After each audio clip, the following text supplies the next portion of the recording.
Bonjour, bienvenue sur Double Sam. Aujourd'hui, un numéro hors série puisqu'on ne va pas voir un de mes matchs, mais emprunter des points à des joueuses top niveau.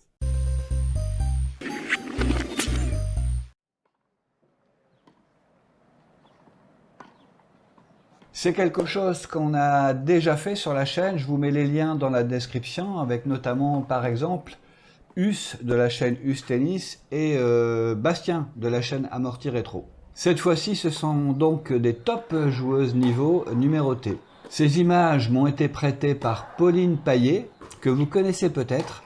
Je vous mets aussi le lien de sa chaîne YouTube dans la description, chaîne sur laquelle on peut suivre son parcours de joueuse professionnelle. Merci encore à Pauline. L'idée de ce numéro hors série, ça va être une nouvelle fois de vérifier si les règles basiques du double peuvent se vérifier à un niveau individuellement beaucoup plus fort, en tout cas que mon niveau à moi. Allez, c'est parti. Alors, premier point, on voit que tout le monde est en place. La partenaire serveuse est au milieu de son carré de service. La partenaire relanceuse également, au niveau de la ligne de service. On est sur un retour volée. Pour la serveuse, la règle est de jouer sur la joueuse en train de monter. La volée sera toujours plus délicate à réaliser. C'est une volée pour la relanceuse à jouer à bonne hauteur, mais relativement loin du filet. Alors, où faut-il jouer ? À noter une grande zone découverte au milieu, c'est donc logiquement là qu'il faudrait jouer avec le plus de longueur possible. D'où vient cette zone, cette brèche ? La serveuse est hors cadre ici, le service l'a emmenée vers l'extérieur. Pour réduire cette brèche, sa partenaire pourrait se rapprocher du centre. La serveuse se retrouve avec deux adversaires au filet. Solution dans ce cas, c'est de jouer entre les deux. La solution du lob qui a été choisie est une solution intéressante, d'autant plus qu'il va arriver sur le revers de la droitière. Pour l'équipe côté caméra, ça va être l'occasion de passer en mode attaque, c'est-à-dire rejoindre le filet à hauteur de la ligne de service à une distance de 3-4 mètres l'une de l'autre. Chose à noter, les joueuses sont en fait un bon mètre devant la ligne de service. Le choix de votre placement en profondeur est en fait une histoire de ressenti. Êtes-vous en position de force ou craignez-vous un contre-lob ? Grâce à leur montée et cette volée, l'équipe côté caméra a créé le chaos et peut naturellement donc plus coller le filet. Pour la relanceuse qui a bien couvert le centre et peut intervenir, la règle encore une fois, deux joueuses au filet, on joue entre les deux.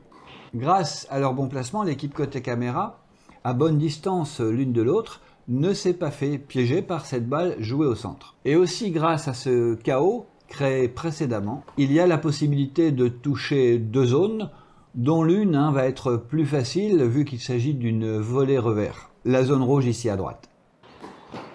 On arrive vers la fin du point, cela a été bien défendu, et c'est maintenant un lob qui est proposé à l'équipe côté caméra. En plein centre, là encore. Pour la joueuse appelée à se matcher, la meilleure solution, une nouvelle fois, est de claquer entre les deux.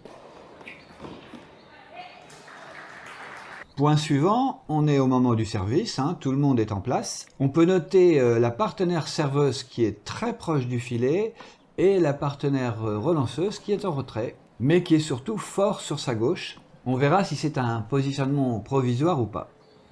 Comme dans le point précédent, le service extérieur a sorti la relanceuse. Et on se retrouve donc avec l'illustration du principe de l'essuie-glace, qui est de suivre la balle latéralement, je le rappelle. On note que la partenaire serveuse, appliquant ce principe, s'apprête à bien fermer son couloir. Quant à la partenaire relanceuse, elle aurait tout intérêt, elle aussi, à se décaler sur sa droite pour réduire cette zone qui s'est créée, et qui va être très tentante s'il y a une interception, bien évidemment. Point suivant maintenant, on peut faire sur les placements les mêmes constats que précédemment. Mais ce que je veux illustrer ici, c'est le travail de deux joueuses au filet. Pour rappel, le rôle des joueurs de fond, c'est de prolonger l'échange et d'assurer la diagonale. Les deux joueuses au filet, par leur placement, vont tenter d'influer sur cette diagonale. Cela passe par des tentatives d'interception, des faux départs, en gros des replacements perpétuels. Mais comme on a vu déjà dans un numéro précédent, plus la diago va être croisée, plus vous allez condamner votre partenaire à garder son couloir. A contrario, plus vous allez être près du centre dans votre diagonale, plus vous allez remettre en jeu votre partenaire pour éventuellement intercepter. Ici, par exemple, on voit que la diagonale est très croisée, Et cela contraint la joueuse de dos au filet à fermer son couloir, et donc à laisser ouvert tout le reste du terrain. On peut noter que la balle aurait été tout à fait interceptable avec un placement classique de la volleyeuse, d'autant plus que cela se joue sur son coup droit. On peut noter encore que pendant tout cet échange, la joueuse de dos au filet n'a pas jeté un seul regard vers l'arrière. Elle reste concentrée sur le danger, les deux joueuses en face. Nouvel arrêt pour constater que cette fois, la diagonale est beaucoup plus centrée. Elle touche même le revers de la droitière. Pour la joueuse de dos au filet, ça peut être le signal pour partir en interception. La balle n'a pas été interceptée, donc la diago se poursuit avec encore une fois donc cette illustration d'une balle très croisée qui empêche la joueuse au filet d'intervenir sans prendre un gros risque de se faire trouver dans le couloir. On notera également que sa vis-à-vis en face est bien attentive à ce qui se passe, elle aussi tournée vers l'avant. À la diago croisée, répond une diago croisée, à noter au passage que depuis le début c'est sur les coups droits des deux joueuses du fond, ce qui peut rendre les interceptions plus délicates au filet. Ce qui est intéressant de noter, c'est que malgré cette diago, la joueuse au filet de dos n'a pas couvert le centre. Résultat, sa partenaire n'a pas le choix et ne peut pas jouer un coup moyen. Elle doit absolument assurer un coup croisé. Et si ce n'est pas assez croisé, elle va se faire intercepter. En tant que partenaire, vous pouvez parer à cela en adoptant par exemple une position plus centrée et légèrement en retrait. La relanceuse a trouvé le centre. Elle a pu le faire parce que sa vis-à-vis au filet, dans l'idée de ne pas se faire trouver, a bien fermé son couloir et donc a ouvert ce centre. C'est donc le signal pour sa partenaire au filet qu'il va sans doute y avoir quelque chose à faire et qu'elle peut lâcher son couloir. Parce que si la joueuse au fond là-bas sur son verre veut tenter quelque chose, eh ben c'est à elle de prendre ce risque.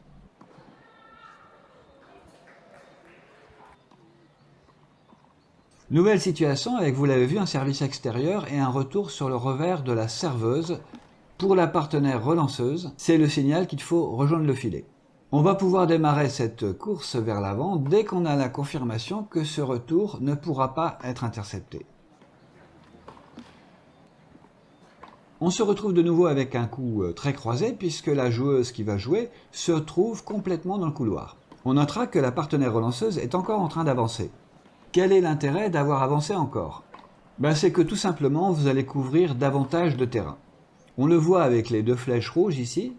On voit qu'en restant près de la ligne de service, il ne sera pas possible de couvrir à la fois le couloir et le centre, alors qu'en avançant ainsi très près du filet, vous fermez les angles. C'est la logique que l'on va retrouver chez les gardiens de but, au foot ou au hand par exemple. Puisqu'on évoquait la distance au filet, regardez comment la partenaire serveuse est très collée au filet. Certes, elle découvre une zone de lob qui va être très tentante, mais qui va être couverte par sa partenaire. Alors la question est de savoir, en tant que partenaire serveur, à quel moment vous allez pouvoir vous mettre aussi près du filet. C'est évidemment l'histoire du match, le scénario du match qui va pouvoir vous donner des éléments de réponse. Et puis c'est surtout l'efficacité du service de votre partenaire que vous avez pu constater sur le relanceur. La façon dont ce service va le mettre en difficulté. Un des gros avantages de coller de cette façon le filet, comme on vient de le voir précédemment, c'est de vous rendre les volets très faciles et de pouvoir en faire des points gagnants. L'angle qui est trouvé sur ce point n'aurait pas été possible avec une volleyeuse 1 mètre ou 2 derrière. On peut noter que la partenaire relanceuse est un peu en retrait, sans doute à la demande de la relanceuse. Un petit rappel, c'est le relanceur qui décide de la position de son partenaire en profondeur et non pas l'inverse. Service sauté, suivi de ce retour très bombé qui va rebondir très loin. En tant que partenaire serveur, il peut être utile d'assurer une position un peu plus centrale et un petit peu reculée dans ce cas-là pour couvrir davantage de terrain.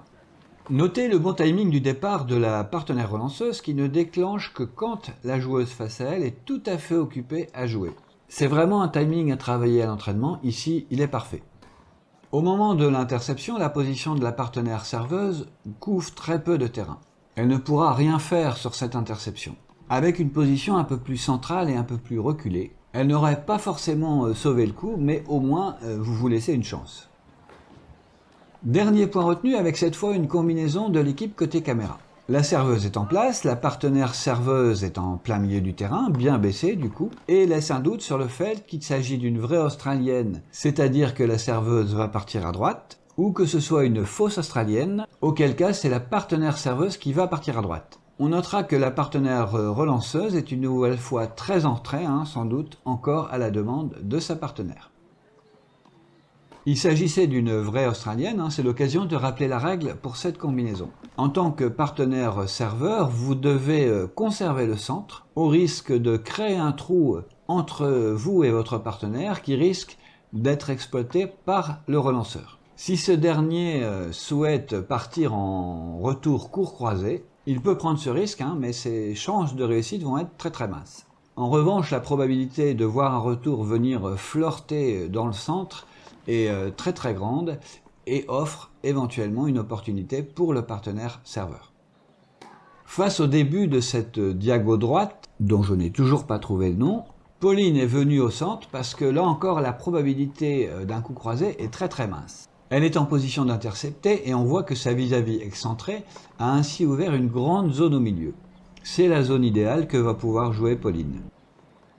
L'équipe côté caméra a défendu, on est sur des top joueuses qui se déplacent vite, mais cela a désorganisé l'équipe. Pour Pauline, avec ce match à venir, il y a vraiment beaucoup de solutions. Bien évidemment le tout droit, le croisé, ou tout simplement dans les pieds des deux joueuses en train de se replacer et tentant de colmater la brèche. En conclusion, que retenir? Pas mal de choses en réalité, notamment quelques règles. En tant que relanceur confronté à un service volé, jouez d'abord celui qui monte. Lorsque vous avez vos deux adversaires, jouez entre les deux. En mode attaque, les deux doivent monter même si vous n'aviez pas prévu de le faire. Petit rappel encore, l'essuie-glace c'est la base. On suit latéralement, sous peine d'ouvrir des grandes zones au centre à disposition de l'adversaire. Cette règle en double est aussi importante, on va dire, que la règle du hors-jeu au rugby et au foot. Enfin, sur cette notion de centre, qui est une marotte sur la chaîne, vous le savez bien si vous suivez régulièrement, on voit que même avec des top joueuses, il est très important de ne pas trop s'excentrer et de vraiment considérer qu'un double, ça se gagne au centre. Si vous tenez le centre, vous avez déjà un sacré bout de chemin réalisé, et ce, quel que soit votre niveau individuel. Du non classé au numéro 1 mondial. Merci encore à Pauline pour le prêt de ces images. Grâce à elle, on peut constater qu'entre ce top niveau et la 4e série, dont je suis un représentant, on va retrouver les fondamentaux qui restent vrais. Évidemment, plus le bagage technique est conséquent, plus les règles vont s'affiner, plus les exceptions vont apparaître. Je pense par exemple à la conduite des diagonales. Si on a le niveau pour pouvoir les conduire plus près du centre, sans se faire intercepter bien entendu à chaque fois, on aura tout intérêt à le faire pour mettre son partenaire attaquant dans les meilleures dispositions. Voilà, j'espère que ça vous a plu, j'attends vos réactions, n'hésitez pas, ça fait toujours plaisir dans les commentaires, ça encourage le travail, et puis si ça vous a plu, vous pouvez lâcher aussi un petit pouce. Allez, je vous dis à bientôt.